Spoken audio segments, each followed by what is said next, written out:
Praise the Lord. जय मसीह की। आज की प्रार्थना में हम कौन सा वचन है जिस पर हम आज मनन चिंतन करेंगे? भजन संहिता 46:10। चुप हो जाओ और जान लो कि मैं ही परमेश्वर हूँ। मैं जातियों में महान हूँ, मैं पृथ्वी भर में महान हूँ। कुछ बातें हमारे और परमेश्वर के बीच की होती हैं जिन्हें संसार नहीं जानता, क्योंकि वह दिखावे पर जीता है। क्योंकि जब हम बहुत जल्दी बोलते हैं तो हम उन आवाज़ों को आमंत्रित करते हैं जिन्हें परमेश्वर ने कभी हमारे दिल की बात सुनने के लिए नहीं भेजा। हमारे व्यक्तिगत संघर्ष या पाप कुछ बातें ऐसी होती हैं जो सिर्फ हमारे और परमेश्वर के बीच रहनी चाहिए। उनमें एक है हमारा व्यक्तिगत संबंध पाप के साथ।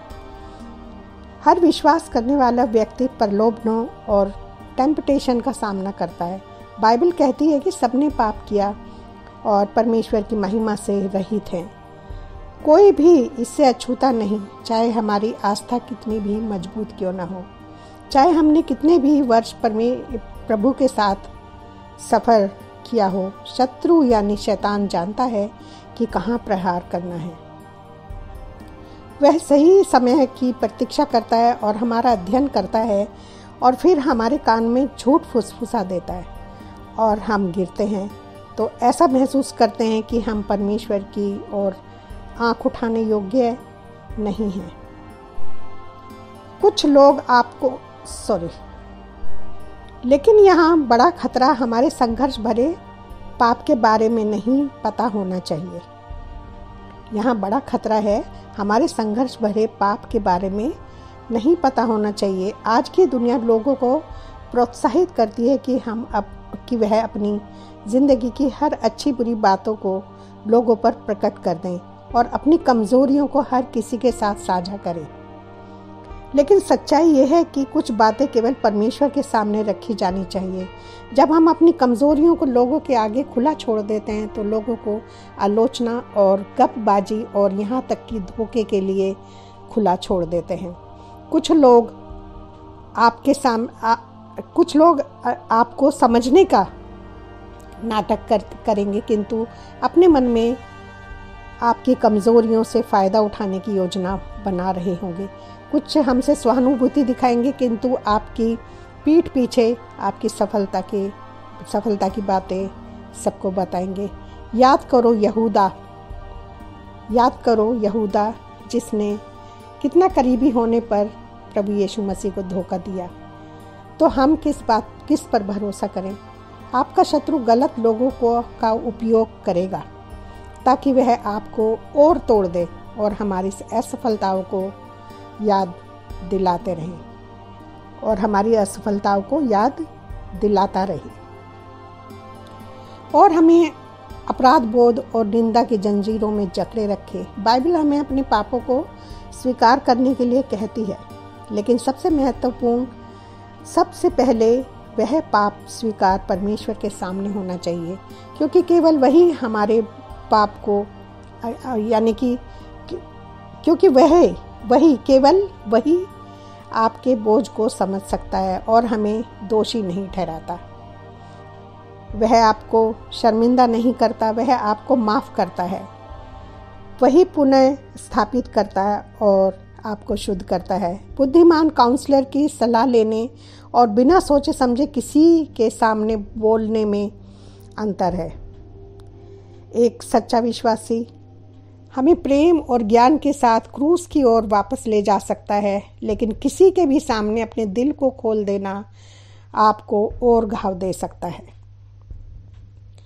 पाप को हल्के में नहीं लेना चाहिए, लेकिन उसको दुनिया के सामने उजागर करने की भी कोई ज़रूरत नहीं, क्योंकि दूसरे के सामने अपनी गलतियों को उजागर करने के बजाय अपनी कमज़ोरियों को परमेश्वर के सामने रखें और सच्चे मन से पश्चाताप करें। कुछ लोग अपनी गलतियों को गौरव के रूप में धारण करते हैं और अपने टूटेपन पर घमंड करते हैं, लेकिन चंगाई की खोज नहीं करते। लेकिन पाप का महिमा मंडन कभी नहीं किया जाना चाहिए। शैतान आपको यह जताना चाहता है कि पाप का उजागर करना ही आपको स्वतंत्र कर देगा, किंतु सच्ची स्वतंत्रता भीड़ के सामने पाप उजागर करने में नहीं बल्कि मसीह को समर्पित करने में है। दाऊद जिसे परमेश्वर के मन के अनुसार कहा गया, वह भी पाप में गिर गया। उसने व्यभिचार किया, हत्या की योजना बनाई और अपने अपराधों को छिपाने की कोशिश की, लेकिन जब उसको पवित्र आत्मा ने पश्चाताप करने के लिए प्रेरित किया तो उसने लोगों की ओर भागने के बजाय परमेश्वर के चरणों में गिरकर रोना चुना। उसने कहा, मैंने तेरी दृष्टि में पाप किया है और तेरी दृष्टि में बुराई की है। भजन संहिता 51। वह जानता था कि परमेश्वर ही उसको क्षमा कर सकता है और शुद्ध कर सकता है। अपने पापों भरे संघर्ष को परमेश्वर के सामने लाना चाहिए, ना कि लोगों के। कन्फेशन परमेश्वर के सामने उजागर हो, ना कि लोगों के सामने। पाप हमें अलग थलग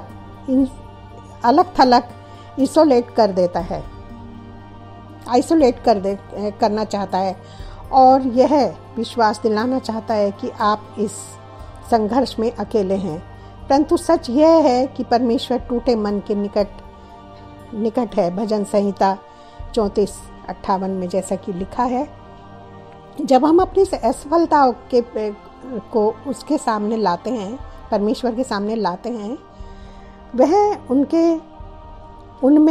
उनसे मुंह नहीं मोड़ता।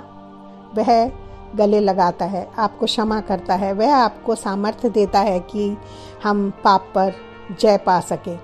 कई लोग इसलिए गिर गए क्योंकि उन्होंने मनुष्य की मान्यताओं को परमेश्वर की दया से अधिक महत्वपूर्ण समझा।